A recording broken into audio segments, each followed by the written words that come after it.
Hello everyone, very welcome back और YouTube channel. तो आज हम अपनी थर्ड पोएम विलियम वर्ड्सवर्थ की डिस्कस करेंगे, पीटर बेल। और ये इंपॉर्टेंट पोएम्स की सीरीज है। ये जितनी भी पोएम्स हैं वो बहुत इंपॉर्टेंट है, क्योंकि इन्हें लोग पढ़ते नहीं हैं और यहाँ से क्वेश्चंस बन जाते हैं। तो आपको पता होना चाहिए कि किस तरीके से ये पोएम इंपॉर्टेंट है और कहाँ कहाँ से क्वेश्चन बनेंगे, वो भी मैं यहाँ पे आपको बताऊंगी। ओके, तो ये जो हमारी सीरीज है और जो भी हमारे लेक्चर्स हैं वो यूपीटीजीटी का जो एग्जाम आने वाला है उसके लिए तो बहुत ज़्यादा इम्पोर्टेंट है। साथ ही साथ जहाँ भी इंग्लिश लिटरेचर पूछा जा रहा है वहाँ पे वर्ड्सवर्थ पूछे ही जाएँगे, तो उनकी इम्पोर्टेंट पोएम्स को कैसे आप नेग्लेक्ट कर सकते हैं, वो भी आपसे पूछी जाएँगी। तो चलिए स्टार्ट करते हैं आज का हमारा इम्पोर्टेंट सेशन। पीटर बेल ये हमारी पोएम है। ये एक तरीके की वर्ड्स टेल है। वर्ड्स टेल क्या होता है? जब आप किसी भी स्टोरी को कविता के फॉर्म में लिखते हैं तो उसको वर्ड्स बोलते हैं। वर्ड्स मीन्स कि कविताओं के फॉर्म में जो टेल लिखी गई है उसको हम बोलते हैं words tale. Okay, is a long narrative poem. Long narrative poem है, यानी कि इसमें एक तरीके की कहानी है, बहुत लंबी कहानी है। इस वजह से हम इसको लाइन टू लाइन तो एक्सप्लेन नहीं कर सकते, बट हम इसको समराइज करके पढ़ सकते हैं कि आखिर ये पोएम कहना क्या चाहती है। ये पोएम है विलियम वर्ड्सवर्थ की, जो इन्होंने 1798 में लिखा था और ये पब्लिश हुआ था 1819 में। ओके, तो ये हो गया क्लियर फैक्ट, इनको ध्यान रखिएगा। इंट्रोडक्शन क्या है पोएम का? तो पीटर बेल एक तरीके की नैरेटिव पोएम है जो कि एक्सप्लोर करती है moral transformation of its central character. यानी कि इसका एक सेंट्रल कैरेक्टर है जिसका नाम है पीटर बेल। पीटर बेल नाम का एक सेंट्रल कैरेक्टर है जो कि बहुत ही क्रूल और इनडिफरेंट मैन है। इनडिफरेंट मतलब उसमें मोरल जो चीजें होनी चाहिए, एक काइंडनेस होनी चाहिए, वो उसमें नहीं है। यानी कि ह्यूमैनिटी से वो बिल्कुल परे है। अब इसमें क्या होता है, उसमें सुपरनैचुरल रीज़न्स के थ्रू जब उसका एनकाउंटर होता है, तो उसमें धीरे-धीरे वो चेंज आता है और वो स्पिरिचुअल अवेकनिंग, यानी कि जो देवीय शक्तियाँ हैं, उसको वो जान पाता है। The poem consist of multiple part, यानी कि इसमें बहुत सारे पार्ट्स हैं और जिससे जो पीटर की जर्नी में कंट्रीब्यूट करते हैं, उसको आगे बढ़ाते हैं और किस तरीके से उसकी लाइफ इग्नोरेंस से रिडेम्पशन, यानी कि मुक्ति की तरफ जाती है। ओके? तो ये हम स्टोरी को स्टेप से समझेंगे, यानी कि फर्स्ट पहले क्या हुआ, देन उसके बाद क्या हुआ, इस तरीके से हम पूरा का पूरा स्टोरी कवर करेंगे। तो स्टेप 1 में क्या होता है कि इंट्रोडक्शन आता है, the nature of Peter Bell, यानी कि पीटर बेल के नेचर को यहाँ पे समझाता है poet. The poem begins with the description of Peter Bell's character. Peter Bell के कैरेक्टर के साथ स्टोरी स्टार्ट होती है। पोएट कहते हैं वो सेल्फिश है, इमोर्टल है, इमोरल मैन है और indifferent to the beauty of nature, यानी कि वो बहुत ही सेल्फिश है। उसके पास मतलब जो नेचर की ब्यूटी है उसको समझने के लिए बिल्कुल भी अक्ल नहीं है, वो किसी तरीके से उनसे कनेक्टेड नहीं है। जैसे कि मोस्ट ऑफ वर्ड्सवर्थ की जो पोएम्स होती हैं उसमें रोमांटिक चीज़ों को ज़्यादा हाइलाइट करके दिखाया जाता है, उसको इम्पोर्टेंट बताया जाता है। लेकिन यहाँ का जो कैरेक्टर है वो बिल्कुल इन चीज़ों को इग्नोर करता है। तो पीटर यहाँ पे क्या करता है, इग्नोर्स इट कंप्लीटली, यानी कि वो जो भी रोमांटिक चीज़ें होती हैं नेचर की, उनको इग्नोर करता है। He does not care about flowers, reverse और द स्काई, यानी कि वो ना ही फूलों की केयर केयर करता है, ना ही उसको रिवर्स की पड़ी है, ना ही स्काई की पड़ी है, यानी कि वो इन सब से परे है, इन सबको कुछ समझता नहीं है। Watson makes it clear that Peter is not only ignorant but also heartless, यानी कि वो इग्नोर तो करता ही करता है, साथ ही साथ वो हार्टलेस भी है। यानी कि in heartless in the sense means कि वो फ्लावर्स को कुचल देता होगा, रिवर्स को गंदा करता होगा और स्काई में बहुत ज्यादा पोल्यूशन करता होगा, है ना? तो इस तरीके से वो हार्टलेस होगा, उसमें ह्यूमन काइंडनेस नहीं होगी। ही लिव्स विदाउट कंपैशन, यानी कि वो बिना उद्देश्य के जी रहा है and is only concerned with his own survival and pleasure, यानी वो बिना उद्देश्य के जी रहा है और उसका एक ही कंसर्न है कि वो अपने लिए जी सके, अपने प्लेजर के लिए वो सर्वाइव कर सके। His life is spent wandering, यानी कि वो भटक रहा है, एक्सप्लॉइटिंग अपॉर्चुनिटीज, वो जो अपॉर्चुनिटीज हो रही हैं, आ रही हैं उसकी लाइफ में, तो उनका लाभ उठा रहा है एंड एक्टिंग विदाउट रिमोर्स, यानी कि उसके लाइफ में कोई भी अपना खुद का जो ऐसा कोई भी एक्शन नहीं है उसके पास ऐसा जो कि कंट्रीब्यूट करे नेचर में कुछ। ओके, तो इस तरीके से ये कैरेक्टर है बहुत ही अजीब तरीके का, जो कि नेचर से बिल्कुल अलग है, नेचर को डिस्ट्रॉय करने वाला कैरेक्टर है ये। तो नेक्स्ट स्टेप में क्या होता है कि पीटर बेल का एनकाउंटर होता है डोंकी के साथ। ओके, एक गधे के साथ। एक इवनिंग होती है, one evening as Peter is walking near a river, यानी कि एक रिवर के पास वो टहल रहा होता है। He comes across a donkey standing alone, और वो एक डोंकी के पास आता है जो कि उस जगह पे अकेला खड़ा हुआ होता है। The donkey appears sad and restless. जो डोंकी होता है यानी कि जो गधा होता है वो बहुत ही सैड दिखाई दे रहा होता है और रेस्टलेस होता है। तो यहाँ पे Peter assumes that its owner is dead और मिसिंग, और पीटर अपने आप ही अनुमान लगा लेता है कि इसका जो ओनर है, इसका जो मालिक है गधे का, वो या फिर डेड हो चुका है या फिर मिसिंग है। तो he decide to take the donkey for himself, इसलिए वो डोंकी को अपने साथ रख लेता है, अपने साथ ले आता है। However as Peter tries to ride the donkey it behaves strangely. लेकिन जैसे ही पीटर ये ट्राई करता है कि वो डंकी पे बैठ कर सवारी करेगा, तो जो डंकी होता है वो बहुत ही स्ट्रेंज यानी कि अपरिचित, जैसे पीटर उसके लिए अपरिचित था, तो अपरिचित जैसा वो बर्ताव करता है। इंस्टीड ऑफ ओबेइंग हिम, उसका ऑर्डर मानने की जगह उसको मतलब ऐसे बिहेव करता है कि उसको जानता नहीं है। The donkey refuses to move the direction Peter wants, और डोंकी जो भी पीटर डायरेक्शन दे रहा था, उसको रिफ्यूज़ कर रहा था उस जगह पे जाने के लिए, वैसे उसके ऑर्डर्स मानने से वो इनकार कर देता है। It keeps looking back and trying to lead Peter towards something unknown. तो यहाँ पे क्या होता है कि ऐसा इट कीप्स लुकिंग बैक, तो यहाँ पे पीटर जो होता है, यहाँ पे ऐसे उसको महसूस होता है कि पीटर जो करना चाह रहा है वो लीड नहीं कर पा रहा है, तो उसको ऐसा लगता है। This unusual behaviour begins to unsettle Peter, और पीटर को ये सारी चीजें परेशान करती हैं।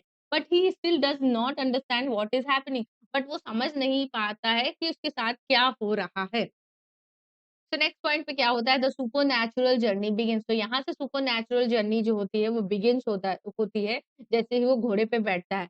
As Peter forces the donkey forward, जैसे ही पीटर जो है ना डंकी को फोर्स करता है आगे बढ़ने के लिए, the atmosphere around him start to change, उसके पास आस-पास का जो माहौल था, एटमॉस्फेयर था, वो बदलने लगता है। The scenery becomes eerie and ghosty, उसके आस-पास का जो माहौल था वो काफ़ी ज़्यादा भयावह हो जाता है।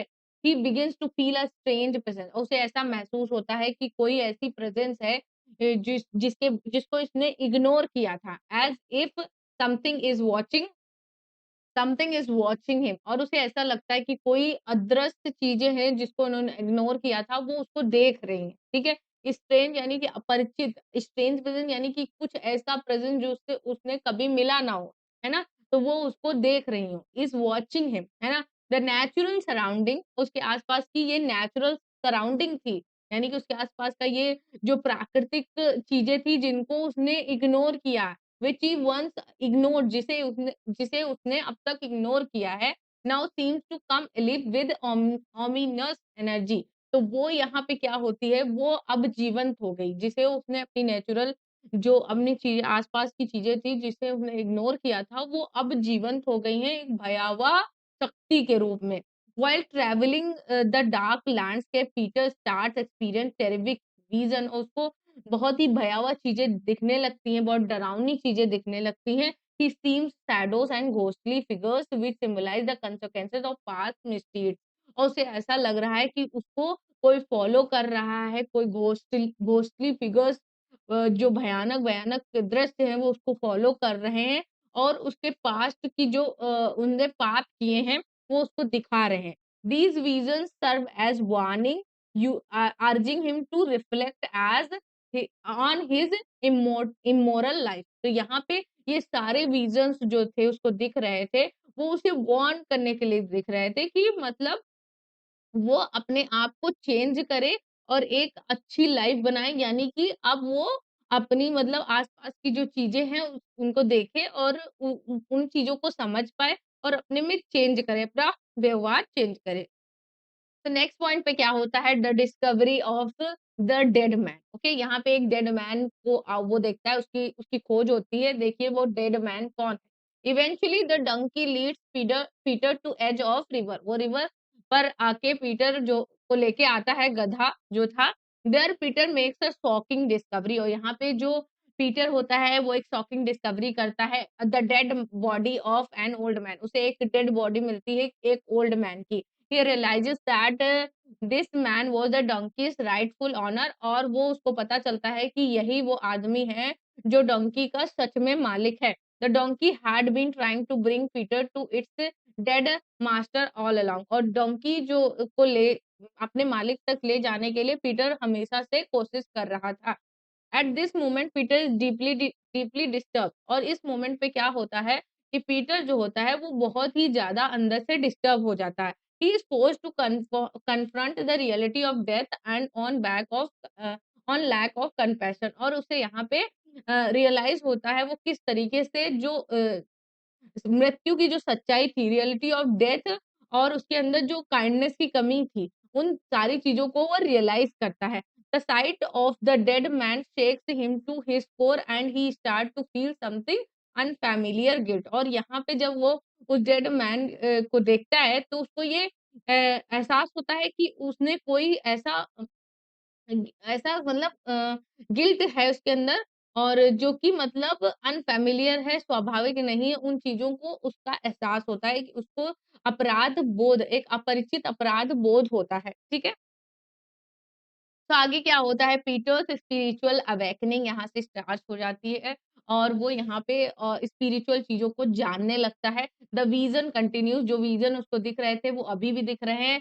Showing Peter the consequences of his cruel and selfish action, और वो पीटर को जो भी उसके क्रूल एंड सेल्फिश एक्शंस होते हैं उनको दिखाते हैं। ही seize images of suffering and loneliness, और वो यहाँ पे ऐसी इमेजेस को देखता देखता है जो सफ़र कर रही हैं बहुत सारी प्रॉब्लम से, अकेलेपन से, making him realise that he has lived a meaningless life, a divide of love and kindness. तो वो उसे यहाँ पे रियलाइज होता है कि वो एक मीनिंगलेस लाइफ को जी रहा है जिसमें ना ही लव है ना ही काइंडनेस है। For the first time Peter feels true remorse, तो यहाँ पे पहली बार पीटर को सही तरीके से रिमर्स हुए हैं। He understand that his past action have been wrong and that he needs to change, और उसे यहाँ पे एहसास होता है कि उसने जो भी पास्ट में एक्शंस किए हैं, जो गलतियाँ की हैं, वो गलत हैं और उसमें चेंज लाने की ज़रूरत है। Nature which he had ignored all his life, nature जो कि अपने आस-पास की प्रकृति है, जिसे उसने अभी तक इग्नोर किया है अपनी लाइफ में, now serves as a moral guide, जो कि अब उसे सच में इस एक मोरल गाइड के तौर पे सर्व कर रही हैं, फो forcing him to reflect on his behaviour, और उससे ये कह रही हैं, फोर्स कर रही हैं कि तुम अपने बिहेवियर में चेंज करो। नेक्स्ट पॉइंट पे क्या होता है कि अब इतना सारी चीज़ें होने के बाद पीटर्स रिडेम्पशन एंड ट्रांसफॉर्मेशन हो जाता है। उसको अपनी गलतियों का एहसास होता है और उसके कैरेक्टर का ट्रांसफॉर्मेशन होता है। As the poem nears it's conclusion, जब पोएम अपने अंतिम छोर पे पहुँचती है तो Peter experience a complete transformation, और पीटर को ये एक्सपीरियंस होता है कि उसके अंदर कुछ चेंजेस आए हैं। He is no longer the same heartless man he once was, जैसा कि वो पहले एक समय पे बहुत ही हार्टलेस मैन हुआ करता था, वो अब वैसा नहीं है। The journey, the donkey, the supernatural vision and the discovery of the dead man have changed him, यानी कि उसकी जर्नी में जो भी चीज़ें आई, चाहे वो डोंकी हो या सुपरनैचुरल विज़न्स हों या फिर जो उसने डेड मैन की खोज की थी, उन सब ने कहीं न कहीं उसके अंदर कुछ ना कुछ चेंजेस किए हैं।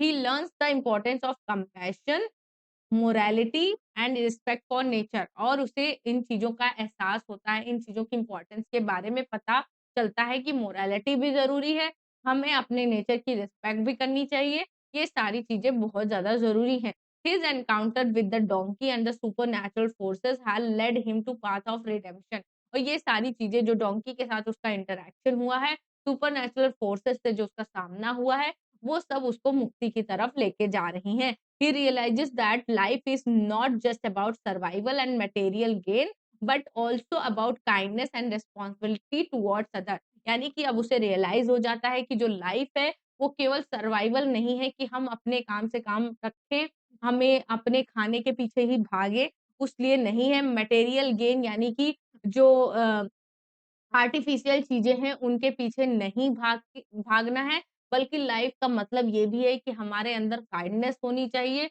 और हमारे अंदर जो रिस्पॉन्सिबिलिटी होती है, वो सबके लिए होनी चाहिए। चाहे वो हमारे घर में कोई चीज़ हो या हमारे पड़ोस में हो या हमारे देश में हो या फिर क्यों ना विश्व में हो, हमें सबके लिए समान रिस्पॉन्सिबिलिटी रखनी चाहिए। तो कंक्लूज़न क्या निकलता है इस पोएम का?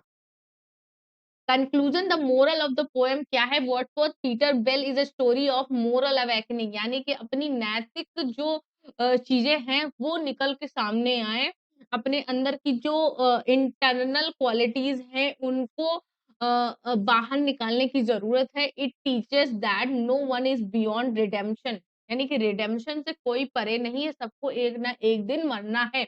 And even the most hardened heart can change, और एक दिन जो बहुत कठोर से कठोर हृदय भी हैं, वो भी बदल जाते हैं। The poem highlights the power of nature as a spiritual force that guides the individual towards enlighten, यानी कि इस पोएम में दिखाया गया है कि नेचर के पास वो पावर है जो हर किसी को चेंज कर सकता है, हर किसी को एनलाइटन कर सकता है। यानी कि अगर आप बहुत ज़्यादा नेचर के साथ खिलवाड़ करेंगे, तो ये जो भूकंप, तबाही, सुनामी, ये सारी चीज़ें हैं, तो नेचर इस तरीके से अपना पावर दिखाती है अगर आप उसकी रिस्पेक्ट नहीं करते हैं। By the end of the poem, Peter Bell is transformed into from a selfish wanderer into a man who understand the value of compassion. तो यहाँ पे क्या होता है कि एक सेल्फिश जो भटकता हुआ इंसान था, वो अंत में बहुत ही ज़्यादा रिस्पॉन्सिबल मैन के तौर पे वो चेंज हो जाता है। Through supernatural experiences and his connection with nature, he learns that life has a deeper meaning beyond personal gain, यानी कि अब यहाँ पे जो भी उसके साथ सुपरनैचुरल एक्सपीरियंसेस हुए हैं और उसका जो कनेक्शन बना है नेचर के साथ, वो इन सारी चीज़ों से सीखता है कि लाइफ का जो है मीनिंग बहुत ही डीपर है, और ये पर्सनल गेन यानी कि अपना पाने से भी बियॉन्ड है इसकी मीनिंग, है ना? तो इस तरीके से ये जो हमारी पोएम है, ये यहाँ पे एंड होती है। होप गाइस आप लोगों को समझ में आया होगा। पीटर बेल, और ये पोएम काफ़ी ज़्यादा इम्पोर्टेंट है, जो भी हमारे एस्पिरेंट हैं, चाहे वो यूपी टीजीटी के हों, D triple SP, TGT, PGT के हों, या फिर जो भी यूजीसी, नेट, जेआरएफ की प्रिपरेशन कर रहे हैं, उनके लिए भी ये वीडियो काफ़ी ज़्यादा यूज़फुल हो जाती है। थैंक्स फॉर वॉचिंग, मिलते हैं नेक्स्ट वीडियो में। Bye bye.